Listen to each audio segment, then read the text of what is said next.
तो दोस्तों ये वाला वीडियो थोड़ा सा लंबा होने वाला है, क्योंकि मैं एक एक करके आपको जानकारी दूंगा कैसे जाना है, क्या जाना है। यदि आपको इंटरेस्ट है इस वीडियो में तो इस वीडियो को पूरा देखें, क्योंकि आपको बहुत कुछ आज जानने को मिलने वाला है। तो चलिए दोस्तों शुरू करते हैं। दोस्तों उत्तराखंड को देवभूमि कहा जाता है। यहाँ कण कण में देवताओं का वास भी है।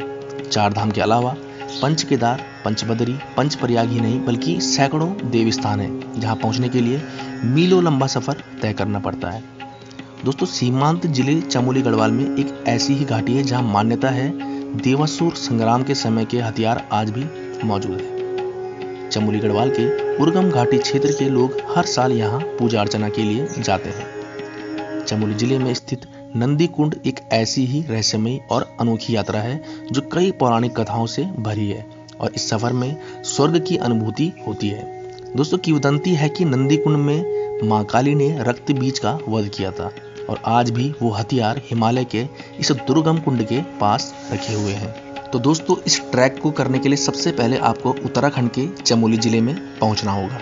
वहां से एक जगह है उर्गम घाटी, वहीं से इस ट्रैक की शुरुआत होती है। तो आपका जो सबसे पहला पड़ाव होने वाला है वो होने वाला है बंसी नारायण मंदिर। दोस्तों बंसी नारायण मंदिर समुद्र तल से करीब 12,000 फीट की ऊंचाई पर स्थित है। उर्गम घाटी के देवग्राम से बंसी नारायण मंदिर 12 किलोमीटर की दूरी पर स्थित है। तो आपको 12 किलोमीटर पैदल चलना होगा पहले पड़ाव को पूरा करने के लिए। दोस्तों इस मंदिर की विशेषता ये है कि ये साल में केवल एक दिन के लिए ही ये मंदिर खुलता है। वो दिन है रक्षाबंधन का। मंदिर 6 फीट से भी लंबी विशालकाय शिलाओं से बना है और मान्यता है कि पांडव यहीं से होकर बद्रीनाथ के लिए आगे बढ़े थे। दोस्तों मंदिर के पास नारायण की फूलों की बगिया भी है, जहां स्थानीय लोग फूल नहीं तोड़ते। साथ ही स्थानीय भेड़ बकरियां और जानवर भी इस स्थान पर नहीं जाते। स्थानीय लोग रक्षाबंधन के दिन यहाँ पूजा अर्चना के लिए बड़ी संख्या में पहुँचते हैं, क्योंकि साल में एक दिन ही ये मंदिर खुलता है। दोस्तों सबसे बड़ी आश्चर्य की बात यह है कि कुंवारी कन्याएं और विवाहित महिलाएं पहले बंसी नारायण को राखी बांधती हैं और फिर अपने भाई की कलाई पर राखी बांधती हैं। पौराणिक मान्यताएं हैं कि वामन अवतार धारण कर भगवान विष्णु ने दानवीर राजा बलि का अभिमान चूर कर उसे पाताल लोक भेजा था। बलि ने भगवान से अपनी सुरक्षा का अनुरोध किया तो भगवान विष्णु स्वयं पाताल लोक में बलि के द्वारपाल हो गए। ऐसे में पति की मुक्ति के लिए स्वयं मां लक्ष्मी ने पाताल लोक पहुंचकर राजा बलि को राखी बांधकर भगवान को मुक्त कराया था।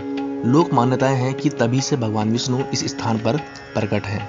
दोस्तों इसके बाद शुरू होता है यहाँ से दूसरा पड़ाव, जो है मनपाई बुग्याल। नंदीकुंड यात्रा के पड़ाव में बंसी नारायण के बाद मनपाई बुग्याल पड़ता है।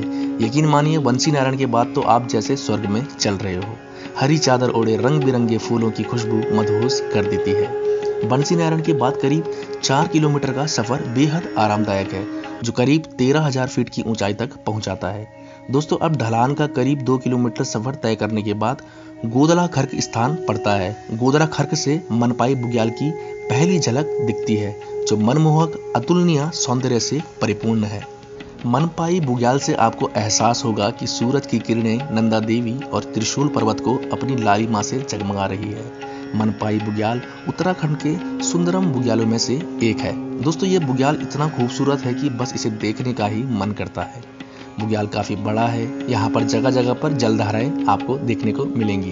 करीब 3 से 4 किलोमीटर में फैले मनपाई बुग्याल में हाथों से फूल को तोड़ने की परंपरा नहीं है, बल्कि यहाँ फूलों को दांतों से तोड़ते हैं। भेड़ बकरियों का भी यह पसंदीदा बुग्याल है। दोस्तों मनपाई बुग्याल के बाद पड़ता है तीसरा पड़ाव, जो कि रहस्यों से भरा हुआ है।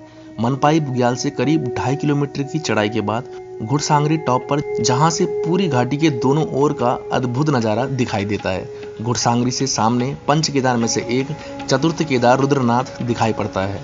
रुद्रनाथ के पास ही है पन्यार बुग्याल, जो यहाँ से काफी खूबसूरत दिखाई देता है। दोस्तों घुड़सांगरी समुद्र तल से करीब 13,000 फीट की ऊंचाई पर स्थित है। यहाँ से हिमालय, नयन विराम चोटियां, त्रिशूल, नंदा देवी, द्रोणागिरी, हरदेवल और ब्रह्मकमल काफी साफ दिखाई देता है। इस स्थान पर मां नंदा का छोटा सा मंदिर भी स्थित है, जहां स्थानीय लोग नंदा जात के दौरान पूजा अर्चना करते हैं। दोस्तों मान्यता है कि इसी स्थान पर मां भगवती रक्त बीज का वध करने के बाद रुकी थी, जिसके बाद इसे घुड़सांगरी नाम पड़ गया। दोस्तों प्रसिद्ध पंचकेदार ट्रैक भी इसी से होकर गुजरता है। ऊंचाई बढ़ने के साथ साथ फूलों की प्रजातियां भी बदलती जाती है। दोस्तों मनपाई बुग्याल के बाद बुरमा बुग्याल पड़ता है और इसके बाद इस यात्रा का तीसरा पड़ाव वैतरणी आता है। यहाँ पहुंचकर ऐसा लगता है मानो किसी अद्भुत, अविस्मरणीय और अलौकिक दुनिया में प्रवेश कर लिया हो। दोस्तों एक ऐसा दिव्य स्थान जिसके चारों तरफ ब्रह्म कमल की खुशबू फैली हुई हो। किंवदंती है कि यहाँ पर भगवान ब्रह्मा ने तपस्या की थी और वैतरणी का जल गोपेश्वर में स्थित वैतरणी से यहाँ पहुँचता है।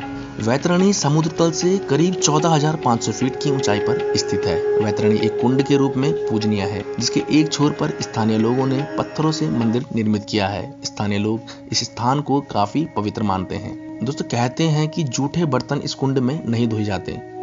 वैतरणी के आसपास छोटे बड़े पत्थर काफी ज्यादा संख्या में मौजूद हैं। दोस्तों वैतरणी में केवल ब्रह्म कमल ही नहीं बल्कि नील कमल और सूर्य कमल की तेज महक चारों दिशाओं में फैली हुई रहती है। इसके बाद हम पहुंचते हैं अंतिम और चौथा पड़ाव, जो है मंत्रमुग्ध कर देने वाला नंदी कुंड का अद्वितीय सौंदर्य। तो दोस्तों वैतरणी में ब्रह्म कमल बड़ी संख्या में खिले हुए मिलते हैं। ब्रह्म कमल एक दैवीय पुष्प है जो समुद्र तल से करीब 13,000 मीटर से अधिक ऊंचाई पर पाया जाता है। पौराणिक मान्यताओं के अनुसार ब्रह्म कमल को नारायण भगवान ने भोले शंकर की आराधना के लिए पृथ्वी पर भेजा था।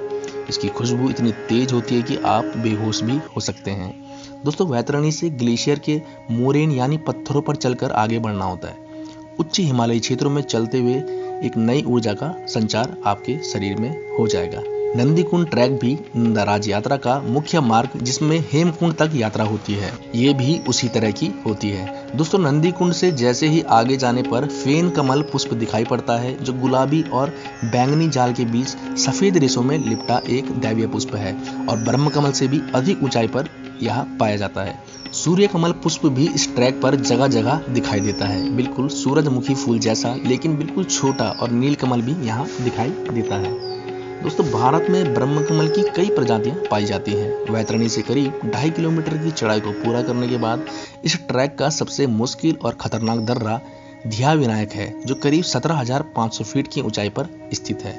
यहाँ चारों तरफ केवल पत्थर ही पत्थर दिखाई पड़ते हैं। पूर्व में ये पूरा क्षेत्र एक ग्लेशियर था और अब केवल उसका मोरेन ही बचा हुआ है। ऐसी जगह स्थानीय लोग पत्थरों के चट्टे लगाते हैं, जिससे पता चल सके आगे का रास्ता।